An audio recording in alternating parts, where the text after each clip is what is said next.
Ready to go! Alrighty, ladies and gents, welcome. We are here at Todd Hutchins' residence in, what's the suburb? Lowell, Ohio.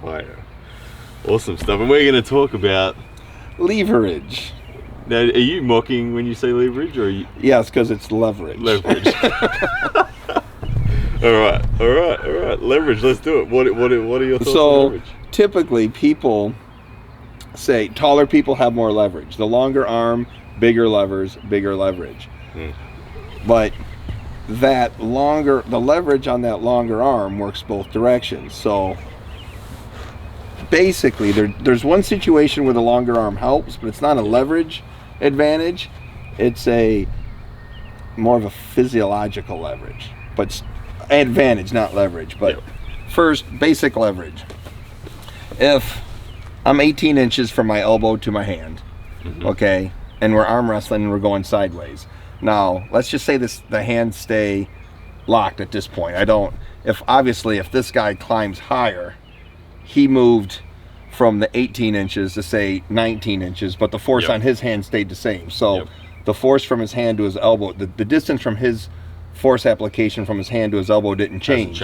But it did move an inch on my arm. So that is a leverage advantage. That's not necessarily a longer arm advantage. That's just a regripping, say at the beginning. But if we're locked up, equal to equal, and pushing sideways, so peg, we're across the table, we're going sideways. Let's just say we're doing 100 pounds a side force. All right? I got an 18-inch forearm, you got a 20-inch forearm. You got the longer arm, you got the better leverage. Wrong. You got the worst leverage because 100 pounds on my 18-inch reach here is 1,800 inch-pounds of torque on my elbow. Same 100 pounds is 2,000 inch-pounds on yours. Your elbow has to accept either a 10% or 11% higher torque than my elbow does at the same force, depending on who's the observer. I agree. And I think it's an opportunity to take control of the hand that they're confusing with leverage. Taller people typically have larger hands. A larger hand is always an advantage. Now, back pressure the same way. If I'm pulling back 100 pounds and you're pulling back 100 pounds, it's the same 1,800 inch-pounds versus 2,000 inch-pounds of torque on this elbow trying to open it up. Now, separate from the elbow, the distance from the hand to the shoulder, you can control. You can lean in and shorten that torque on your shoulder or out. So that part you can control. But a longer armed individual versus a shorter one, if you're setting up and if you got a long arm, you can lay your arm down, right? And then you can drop that wrist a little bit, where the short armed guy is going to be his arm more vertical. Well, at this point, the long arm guy can lean back, generate up pressure, not through his hand, but with these muscles. The short arm guy, who probably has a smaller hand, is basically trying to do a fingertip pull up to keep that down to stay out of foul trouble. At that point, there is an advantage to the long armed guy because he can generate height without elbow falling, where the short arm guy has to pull that down. So that's an advantage to the longer arm. It's not a leverage advantage. It's an advantage of pitting these big muscles against these weak ones. But in that situation, once you tie the wrists together, now he's generating up pressure with his big muscles. You're also generating down pressure with the same big muscles. Now that advantage of that long arm goes away. I've always thought that a short arm person has more finishing power with the assumption that their hand is secure, which you've just said in the straps. Or they're in their straps. And that's why your big bench pressers, short arms. Long arm, basketball players don't bench as much as short people. Nicholas Nanastad he's not going to win a bench pressing contest. He definitely is not. No, I agree on that. And so people use the wrong term, leverage. It's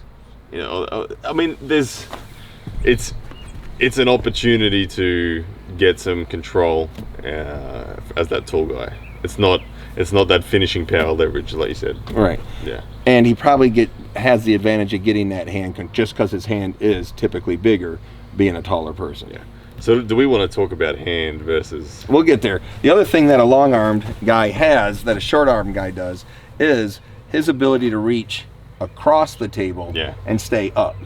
So if the pin pad's here, a long-armed guy can reach way over to the corner and maintain enough height that the short-armed guy could have trouble pinning him. Yeah. But if you, so instead of pulling a long-armed guy across the table towards you, if you pulled the long-armed guy more towards the center of the table, he now runs out of elbow pad on the backside. So now where here he's got all kinds of room to stay out of elbow trouble, but he can block you from pinning him. Yeah. You arm wrestle more in the center of the table, the short arm guy versus the long arm guy. He can't go back anymore. Now he's kind of bound up because there's not a lot he can do until he ends up in that inevitable to move back. He ends up dropping down to get that height. Yeah. Which, well, that's I personally I have matches with Danny Tesh. Danny Tesh is a long arm defensive puller. He comes to the front of the pad, takes away all my ability to have any offensive drag because he just says, "Here's my long arm. What are you going to do about it?" And I'm not strong enough to go inside on him. I can take his hand and wrist, but he takes away my ability to move because of that long arm. Yeah, so because you end up at the back, so it's hard to pin him there. You almost have to get at the back of your pad, and generate more height this way. So you almost need your elbow in front of your wrist. Yes. To get a long arm. Yeah. When I pull nanostat, I get the same. I run out of table. Yeah. The peg's at the tip of my finger. I'm at the back of the pad. The table's 4 inches away from my stomach, and I feel good, but I got no more room to go down. You know? Yeah. So you end up camping until he eventually drops it because there's just no. And now left-handed, I can't. But you just flat run out of room. But if I was able to pull him more, get him in the center. Yep. Now he's cramped on the and now I've got the whole elbow pad to go forward, backwards, and sideways, but he'll be at the back of the pad, you know. Yeah. So kind of summarize it for me in a very succinct way. Where people are really getting the term leverage or leverage wrong. I think from high school and middle school physics classes, you're taught to swing a bat from the end, grab a shovel from the end because of leverage. You know, you use a pry bar, the long end gives you leverage. So they think a long arm is better leverage. But like I said, it works both directions. So I don't think the long arm person has some advantages in some situations. It's just not leverage. Yeah. Awesome. Well, I think that'll lead nicely into a hand control versus arm power discussion, which we'll do in the next video, ladies and gents. All right. Awesome stuff. Yes, that's a man!